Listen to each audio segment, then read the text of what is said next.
Nice. Okay, तो शुरुआत करते हैं। नमस्ते एवरीवन ऑन द स्ट्रीम। मेरा नाम है राघव और मैं आपको सुनाऊंगा आज एक भूत का किस्सा। मेरे चैनल पे आके आप और भी भूत प्रेत और आत्माओं के ऐसे ही किस्से सुन सकते हैं। तो आज का जो किस्सा है वो हमें भेजा है सीमा ने। सीमा मेरठ की रहने वाली हैं और उन्होंने ये किस्सा हमको लिखा था। मेरठ में कोई एक इलाका है ब्रह्मपुरी, जहाँ पे वो रेंट पे घर पे रहती थी सीमा। और उस घर की छत पे सीमा बताती हैं कि उनके साथ कुछ अजीब सी वारदात होती थी। सीमा बताती थी कि जब भी उस छत पे वो जाती, ज़्यादातर ऐसे टाइम पे जब वहाँ पे कोई नहीं होता था, आसपास की छतों पे कोई नहीं होता था। सुबह के वक्त 6 बजे या फिर रात को देर जब वो टहलने जाती थी या फिर फ़ोन पे किसी से बात कर रही होती, तो उनको किसी सीटी की आवाज़ सुनाई देती थी। और ये सीटी की आवाज़ ऐसी नहीं कि जैसे कोई सीटी में कोई धुन बजा रहा हो या कोई सीटी बजा रहा हो प्रॉपरली। ये सीटी की आवाज़ बहुत ही मोनोटोनस होती थी। जैसे कोई सीटी लेके और एक सिंपल धुन लगातार बजाता जा रहा हो सीटी में। सीमा ने बताया कि जब पहली बार ये हुआ, ये सीटी की आवाज़ उनको छत पे सुनाई दी, तो उन्होंने गौर किया कि ये आवाज़ गली में कहीं नीचे से आती है। घर के नीचे में गली एक गई है, वहाँ से ये आवाज़ आती है। तो क्यूरियोसिटी में उन्होंने सोचा कि झाँक के नीचे देखते हैं कि वाक़ई में नीचे से आवाज़ आती है या कोई सीटी बजा रहा है नीचे खड़ा होके। सीमा बताती है कि उन्होंने छत की रेलिंग को पकड़ा और नीचे झाँक के देखा गली में, तो गली में कोई भी नहीं था। दोपहर के लगभग ढाई 3 बजे हुए थे, गर्मियों के दिन थे। बहुत गर्मी पड़ती है मेरठ में गर्मियों के दिनों में। पूरी गली खाली थी और सीमा को याद है कि जब उन्होंने रेलिंग पकड़ के नीचे देखा तो उन्हें बहुत ज़ोर का चक्कर आया। उनके हाथ से रेलिंग छूटी और वो पीछे जाके ऐसे छत पे गिरी बहुत ज़ोर से। उनको लगा कि शायद उनका बीपी लो हो गया है या शुगर लो हो गया है जिसकी वजह से उनको चक्कर आया या गर्मी लग गई है। उन्होंने ज़्यादा इस बात पे ध्यान नहीं दिया और वो नीचे चली गईं। अच्छा, यही किस्सा उनके साथ दोबारा फिर से हुआ। ज़्यादा नहीं, 2-3 दिन बाद ही। सीमा छत पे ऐसे ही टहल रही थी, सुबह का समय था, 6 बजे का, और उन्हें फिर से वही सीटी की आवाज़ सुनाई दी। उनको याद आया कि कैसे लास्ट टाइम उनको सीटी की आवाज़ सुनाई दी थी और उनको एक चक्कर आया था बहुत ज़ोर का। तो उन्होंने सोचा कि मैं इस बार नहीं दिखूँगी डरते-डरते। वो ऐसे ही छत पे टहलती रहीं, अपना काम करती रहीं, लेकिन वो सीटी की आवाज़ जारी रही ऐसे ही, मोनोटोनस सीटी की आवाज़ आती रही। क्यूरियोसिटी में आके उन्होंने सोचा कि फिर से एक बार ज़रा देखा जाए कि वाक़ई में कोई नीचे है या नहीं है। उन्होंने फिर से रेलिंग पकड़ा छत का और नीचे गली में झाँक के देखा, कोई नहीं। पूरी गली में सन्नाटा, कोई भी नहीं गली में। और सीमा को फिर से हल्के-हल्के चक्कर आना चालू हुआ। इस बार का चक्कर बहुत ज़ोर का था। सीमा छत पे वापस गिरी पीछे की ओर, लेकिन इस बार उन्होंने एक चीज़ नोटिस करी। जब इस बार सीमा चक्कर खा के छत पे गिरीं, तो उन्होंने देखा कि उनके पास कोई खड़ा था, जो उन्हें छत पे गिरते हुए देख रहा था।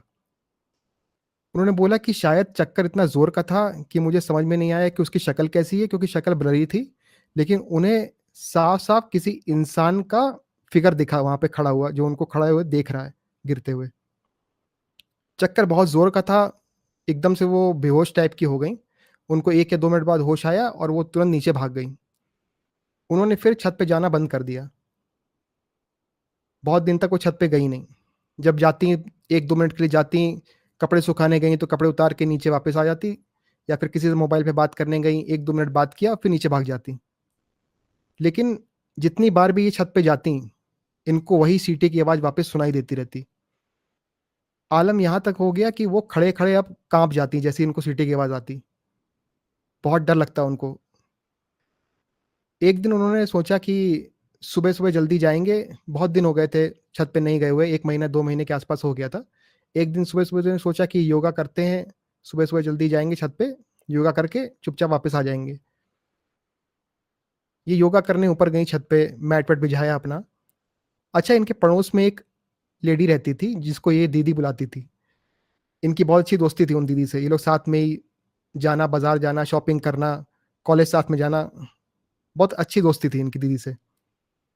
तो ये योगा कर रही थी, इन्होंने देखा कि इनके सामने ही वो दीदी का घर था, कि छत पे वो दीदी खड़ी हुई हैं।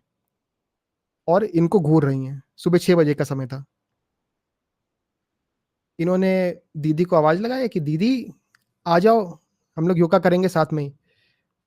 थोड़ा-सा इनको अजीब तो लगा क्योंकि ये दीदी सुबह उठती नहीं थी कभी भी जल्दी। दीदी ने इनकी बात का कोई जवाब नहीं दिया। दीदी वैसी की वैसी मूर्ति बनी उस छत पे खड़ी रहीं और उनके चेहरे पे बहुत ही क्रीपी सी स्माइल थी। इनको थोड़ा अजीब तो लगा, इन्होंने योगा छोड़ दी, मैट बाँधा और नीचे चली गईं।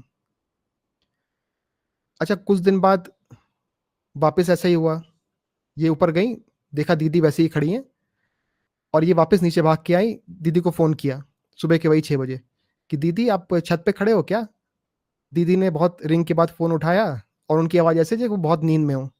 तो उन्होंने बोला कि नहीं, मैं तो छत पे आती नहीं, तुम्हें पता है सुबह-सुबह तो मैं उठूँगी नहीं, किसी और को देखा होगा तुमने। ये डर गईं बहुत। कुछ दिन बाद दोपहर के समय ये वापस छत पे गई होंगी कुछ काम से, तो उन्होंने देखा ये दीदी वैसी की वैसी सेम स्पॉट पे वैसे ही खड़ी हुई हैं और उनके चेहरे पे सेम क्रीपी सी स्माइल। अब इन्होंने आवाज़ लगाई ज़ोर से, "दीदी क्या कर रहे हो वहाँ पे? यहाँ पे आ जाओ, साथ में बैठेंगे, शॉपिंग चलेंगे, बात करेंगे, जो भी करेंगे।" लेकिन दीदी ने कोई जवाब नहीं दिया एज़ यूजुअल, वैसे ही क्रीपी स्माइल। धीरे-धीरे जो इनकी क्रीपी स्माइल थी, वो नॉर्मल होती गई, मुँह नॉर्मल हुआ और उन्होंने ऐसे अपना मुँह खोल लिया दीदी ने। जैसे ही इन्होंने ऐसे मुँह खोला, सेम सीटी की आवाज़ उन दीदी के मुँह से धीरे-धीरे आने लगी। जैसे हल्की-हल्की आवाज़ आए, सीमा को वापस चक्कर आना चालू हुआ। उनके हाथ पे कुछ गिरा, ड्रॉपलेट्स गिरी, तो उन्होंने चेहरे पे हाथ लगाया, देखा उनकी नोज़ ब्लीड हो रही है बहुत ज़ोर से। नोज़ ब्लीड इतनी ज़ोर से हुई कि सीमा को चक्कर आया, वो गिरी ज़मीन पे।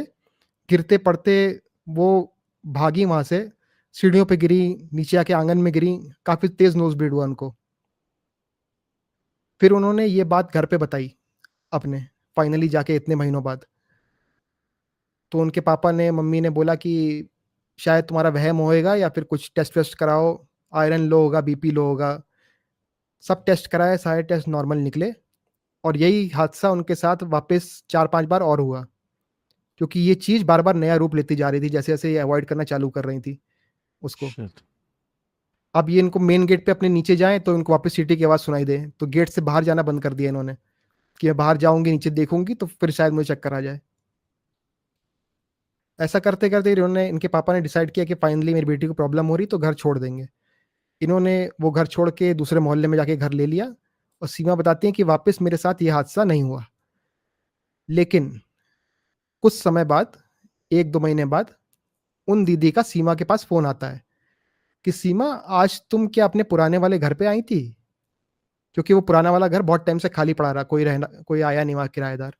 ज़्यादातर छोटे शहरों में ऐसा ही होता है, किराएदार जल्दी मिलते नहीं हैं। तो काफ़ी टाइम तक वो घर खाली रहा। तो दीदी ने फ़ोन करके पूछा, आज तुम क्या अपने घर आई थी? बोली, नहीं दीदी, मैं तो बहुत दूर रहती हूँ वहाँ से, हम लोग तो नहीं आए थे वहाँ पे। तो बोले, सीमा, आज मैं छत पे थी, मैंने तुम्हें छत पे खड़े हुए देखा, मैंने तुम्हें आवाज़ लगाई बट तुमने कोई जवाब नहीं दिया मुझे। तो सीमा को समझ में आ गया, स्ट्राइक हुआ उसको कि हाँ, शायद वही किस्सा इनके साथ हो रहा है। तो इन दीदी को पूछा, दीदी आपने ध्यान से देखा, वो मेरी आवाज़ थी? मेरी शक्ल थी वो? बोलती, हाँ, तुम ही थी वहाँ पे, बस तुम मुझे देख के स्माइल कर रही थी। बस मुझे फिर हल्की-हल्की सी कोई आवाज़ सुनाई दी, मुझे थोड़ा-सा चक्कर आया तो मैं नीचे आ गई। सीमा ने बोला कि दीदी, हो सके तो आप वो घर छोड़ के वहाँ से चले जाओ अभी, और वापस या तो वहाँ पे रहो, तो उस छत पे मत जाना। तो ये किस्सा था, सीमा ने हमको भेजा। सीमा बोलती है कि ये क्या चीज़ थी? राघव जी, आपको पता है तो हमको ज़रूर बताइएगा। मैंने उनको वही बोला कि हमको नहीं पता ये क्या है, लेकिन ये जो भी चीज़ है, ये this is not natural, this something different है, क्योंकि मल्टीपल लोगों के साथ हो रहा है ये। Got to go to his channel. Sir, you drop a comment, then they can find your channel just by clicking on it. No need for links and stuff. Yeah, Definitely. Good to have you on, bro. Very and cool Raghav, story. it's very, very scary story, by Please the way. subscribe I'm to just him. trying to crack as much fun because when you were telling that, I'm not kidding, मेरे रोंगटे खड़े हो गए थे, so I know it's true. Thank you. मजाक नहीं कर रहा हूँ. Thank you, hey sir. भगवान. Okay, bye. Thank God I'm not touring anywhere now. No problem.